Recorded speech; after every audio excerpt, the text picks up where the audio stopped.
thank you very much for the opportunity. It's so nice to see everybody. When we were here a year ago, I think it was the first time that we'd actually sort of been let out, and it was such an excitement to be here. And now actually we have so many more people. It's fantastic. So, and Tatiana, you stole my observation with regards to the gender balance in the people here. And when I was looking at Mark and he had his speech nicely in a book, I said, okay, I need to have mine on next to one of the magazines. So I was selective in the magazine that I chose, and the concept of what Tatiana said with regards to energy, gender balance in the group. And I will say one thing about Romania. Yeah, it is a very gender-balanced business community, and you don't often see that, particularly in the energy sector around the world. So it is a differentiator that I see in Romania, and I always think it's really important to let people know that. It's very impressive to see.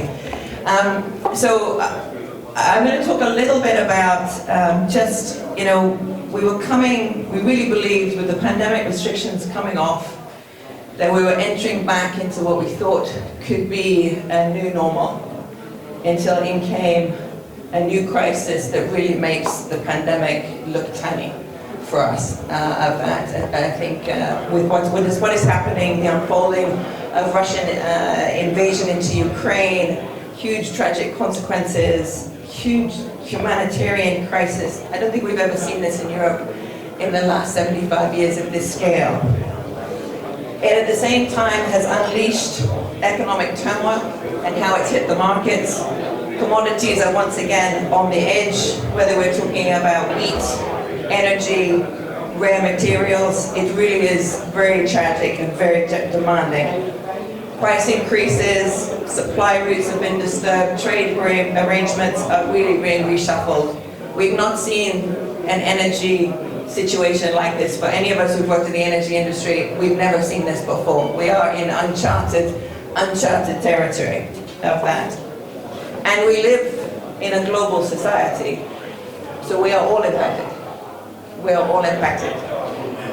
What I think has happened as a result of this is raised the topic of energy security, which many people absolutely take for granted. It's a given. Every individual on the street, I switch the light on, it will come on. I fuel my car, it will be there. I charge my iPhone, it will work. For those of us who've been in this sector, we know it takes a lot of work to make sure that energy supply is there, and now it is very much in the conversation on that. I agree actually with Elena's comment actually that Romania is in a relatively favorable position. I would say relative in that, but a favorable position as one of the few countries in the region with a diversified energy mix, relying to a large extent on the national resources that we have here. But I would say that this position is fragile, and it needs to be reinforced. And for this, you need investments. Investments to make sure that we unlock the potential that I think Mark is talking about, of which there is so much in Romania. It's frustrating actually. I think everybody knows that there's so much potential to not see it fully utilized, but really to unlock and ensure you have a healthy energy sector. And it's not easy, yeah? And you really can't let it get off course, because it takes a lot to get it back on course in an energy sector. And it's fragile enough that if we don't invest, we can lose it. And then everybody will really understand what energy security looks like. It's interesting, around the world, countries that are rich in natural resources are often, unfortunately, the most complacent with it, because they don't know what it's like not to have it. I had the opportunity to live in Japan for a while. They are not actually rich in natural resources for energy supply. They are one of the most sophisticated nations at managing their energy security as a result of that.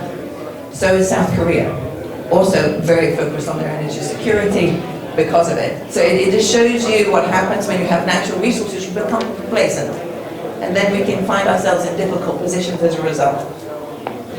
So you would expect me to talk, I am going to talk about the Black Sea. That it is a huge opportunity. Thank you EBRD, Carlyle, and Black Sea Oil and Gas for tapping into some of that opportunity. But there's a lot more, and it's not tapped into yet of that. The first discovery of Neptune Deep was made over 10 years ago. way before some of the other discoveries that we're seeing in the Black Sea gas, in the Black Sea now. And we are seeing neighboring countries make efforts to accelerate those developments. Well, we are still waiting on the amendments to the offshore law. 4 years we've been waiting. And it is unfortunately a difficult fact to absorb. If the offshore law had been the right offshore law in 2018, Neptune Deep would have first gas at the beginning of 2023.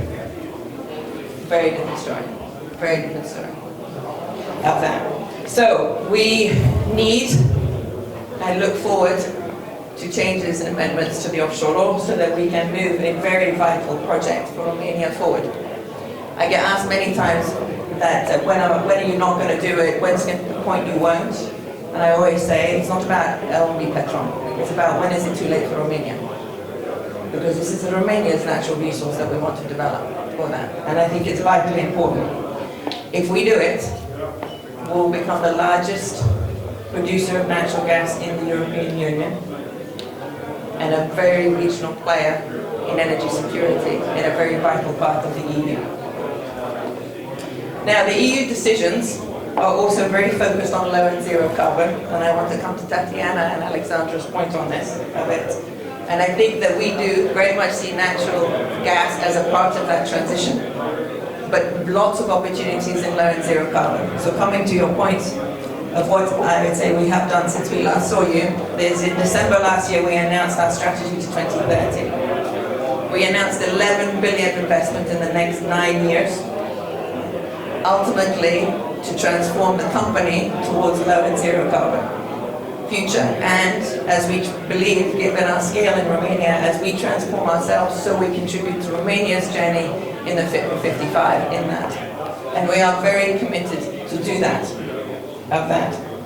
What we outlined is probably the largest private investment plan in Romania's energy sector that's been ever put out before, of that. With that, we outlined not just natural gas, but also biofuels, also PV, also looking at CCS, CCU, and hydrogen. We think these have a lot of potential in Romania. More towards the back end of the decade we see, because there is a lot around legislation, a lot around commercialization of it. But we do think Romania has a huge opportunity here. In total of our 11 billion, 35% is towards low and zero carbon projects that we put forward on that.